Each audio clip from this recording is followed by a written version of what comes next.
says Yahawah.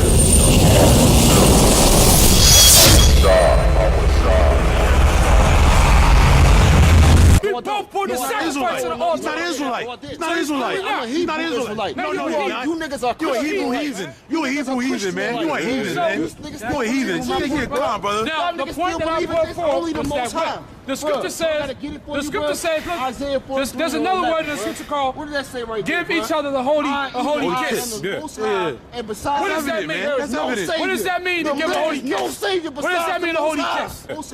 And besides, What does that mean? What does that mean to give a holy kiss? What does that mean, a holy kiss? Bro, hold on. What does it mean to give your brother a holy kiss in the scripture? Isaiah 45, see, that's I am the Lord and there is none else. Man, you don't there is know no shit. God besides me. I don't know nothing. Let me ask you this. You brought it out. Let me ask you a question after that, please. I would love to ask a question. From the rising of the sun, He's always from like the that, west man. and from the east, that there is none besides me. I am the Lord and there is none else. Wait, hold on, brother. Hold on. But does not the scripture says what? What about the scriptures? Psalms 82 and 6. That's right. Psalms 82 and 6. Psalms 82 and 6. Psalms 82 and 6. Psalms 82 and 6. Psalms 82 and 6. Psalms 82 and 6. Psalms 82 and 6. Psalms 82 and 6. Psalms 82 and 6. Psalms 82 and 6. Psalms 82 and 6. Psalms 82 and 6. Psalms 82 and 6. Psalms 82 and 6. I want to give all the praises and the honor to Yahawah, Bahashem, Yahawashai, Bahashem Rakah Kwadash, and double honors to the apostles and the elders of Great Millstone.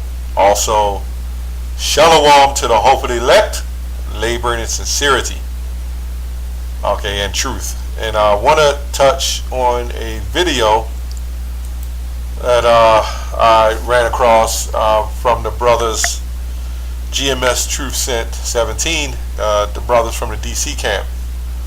One of the brothers told me to check it out, and I checked it out, and the madness. And this guy, Ace of Spades, if I'm not mistaken, he was in that camp. If I'm not mistaken, I'm pretty sure. And all the energy and all the excitement that he has for the truth, his truth.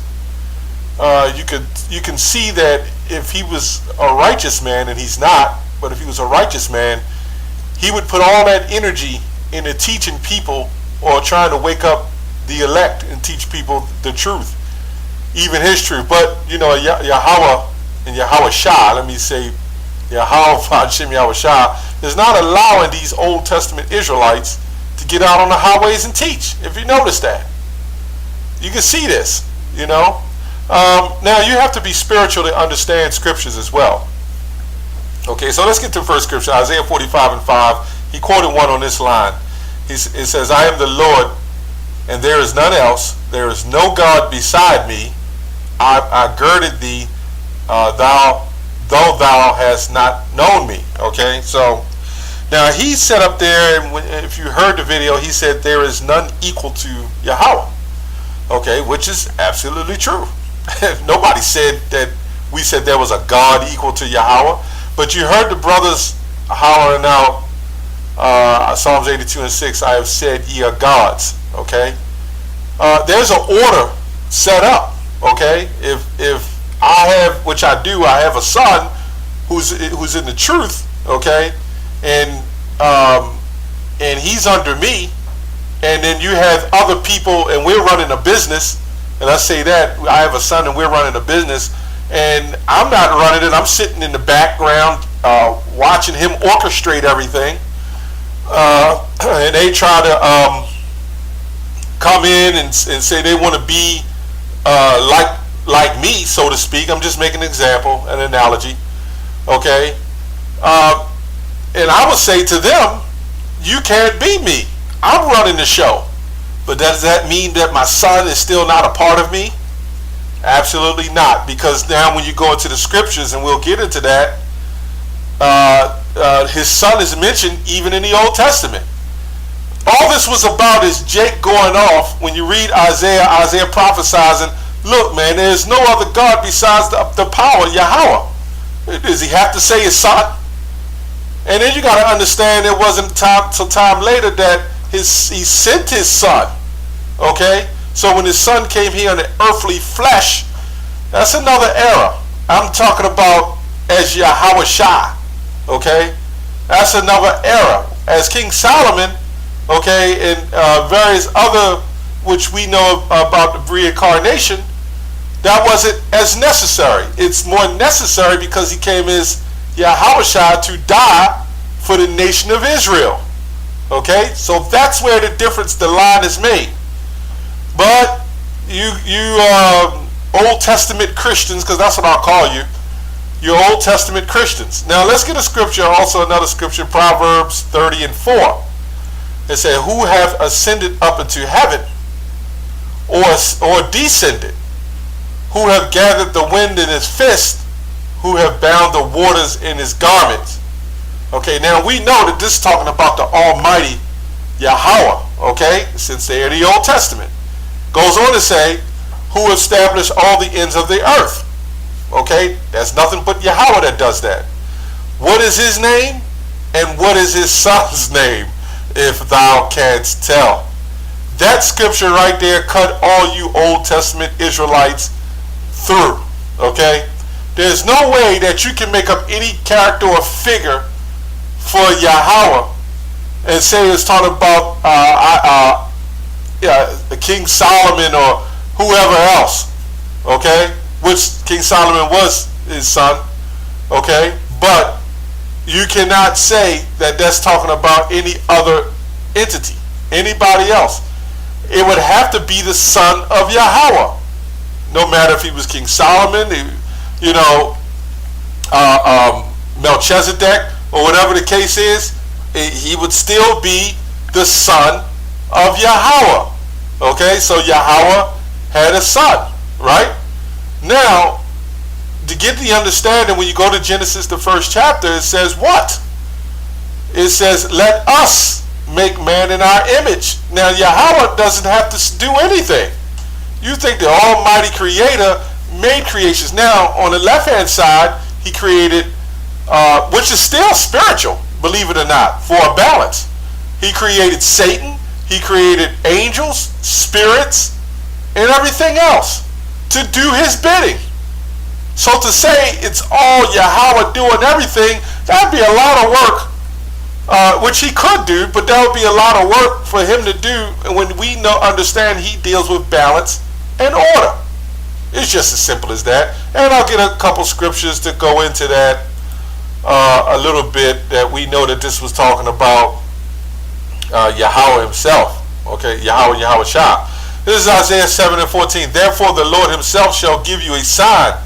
Behold, a virgin shall conceive and bear a son, and shall call his name Emmanuel. Okay, now let's go to H410. Okay, it says Emmanuel from the Hebrew, which means, and when you look at the definitions, it'll say 1, A, B, C, D, 2, and then 3, because there's, when you look up words, there's different definitions according to one particular word. So you have to take that word and that definition in detail and apply it to what scripture it belongs to.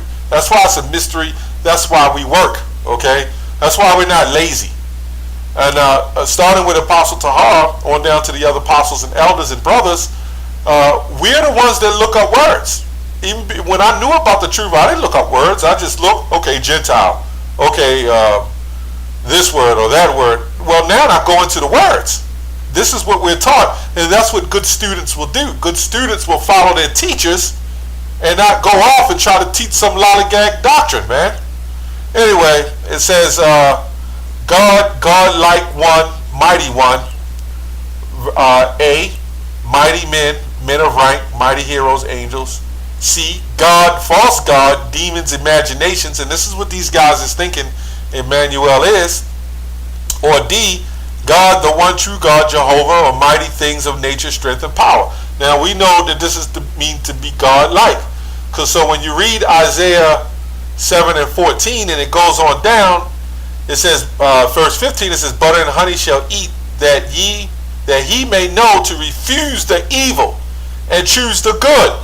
Okay, so we know Yahawashi, the son of Yahweh, is set up to refuse the evil and choose the good. So we know this can't be talking about context C, God, false God, demons, and imaginations. So now when you go to let's go to 7, let's go to Matthew 1 and 23. It says, behold, a virgin shall be with child. Now this is what we just read in Isaiah 7 and 14. And she shall bring forth a son, and they shall call his name Emmanuel. Being interpreted is God with us. So that's what that means. Okay? So you can't get around that. You can't get around it. So when he said there's no other God before him, it isn't. Okay? There's no other God before Yahweh. But Yahawashi is a God. Okay? We are gods. We follow the order. Okay? So besides Yahweh and the elect, there is no other gods to follow. I mean, that you should follow. There is other gods to follow, but under Yahweh and Yahawashi and the elect, there is no other gods to follow, man. And right now, we follow Yahawashi through Yahweh. Okay? It's just that simple. So when he says there's no other God beside him, no, it isn't. To say Yahawashi, the way they're looking at it, to say Yahawashi is another God, meaning if he's another God, he's not technically with Yahweh. Okay? Get understanding, man. In order for Yahawashi to be another God, that means he wouldn't be with Yahweh. So as long as Yahawashi is with Yahweh, they don't have to. There doesn't have to be another God. Doesn't mean they're one, but it doesn't have to be another God to follow. Because as long as you follow in true righteous, I got news for you. Psalms 82 and 6. I have said ye are gods. The men, the elect men out here preaching the word are technically gods. Okay? Powers. If you follow them, guess what? You're following Yahweh. There's no other God. If I decide to break off and follow a Christian pastor, well, guess what? I'm following another God. But if I follow even my teachers, there's no other God. Okay? There's no other God because they're following Yahawashi all the way up to Yahweh. Okay? So get understanding, man. You guys don't know what the hell you're talking about. Zechariah 9 and 9. I'll be quick. Rejoice greatly, O daughter of Zion. Shout, O daughter of Jerusalem. Behold, thy king cometh unto thee. Which he's trying to say Jerusalem is a place before people, and that's not true, because the Israelites were scattered. He should know that, reading Deuteronomy the 28th chapter and Ezekiel. O daughter of Jerusalem, behold, the king cometh unto thee. He is just and having salvation, lowly, riding upon an ass and upon a colt, the foal of an ass. So we know when we get into the scriptures, when it always talk about the daughter, a woman, a virgin bringing forth a son, who else is that? Okay? Who else is that? Okay? And that's plain. Okay, it goes on to say, let me read it again, the last part. The king cometh unto thee, he is just, having salvation, lowly, riding upon an ass and upon a colt, the foal of an ass. So Yahweh himself doesn't have to come down here and die on the cross. Okay? He would send his son to do it. Remember, Yahweh always worked through vessels. He always worked through vessels. How did the word get here? You read Psalm 68 and 11. The prophets wrote the word. Yahawashi wrote the words, basically translated and wrote the words. Then you had interpreters interpret the words. Then you had the Greeks going into that. The brother Shamar Moth, if I'm not mistaken, he said, well, when they was reading about the child being naked, okay, you understand what the Greeks do, man. They got statues of naked children. We understand that, but read Matthew 13 and 11 is given to you to know the mysteries. Okay? So I'll say to brother Bashar, brother Kasab, Shamar and Awad. Those are all the brothers that was there dealing with this guy, Ace of Spades. So I just wanted to make that point. Okay, so it says he is just, it goes on to say, having salvation, is he humble, no Salakia. He is just and having salvation, lowly and riding upon an ass, upon a colt and a foal of an ass. So we know these guys don't like to go into the New Testament, but I have to go in the New Testament if I want to prove the New Testament to be true with the Old Testament, even though they don't believe it. Okay, it goes on to say Matthew 21:5, and this is the same thing that's said in Zechariah 9:9. It says, tell ye the daughter of Zion. Okay, so now when you get into the New Testament, the spellings change, like Zion, Sion, Noah. You know, you got to understand there's a different translation. But we have the mystery, okay?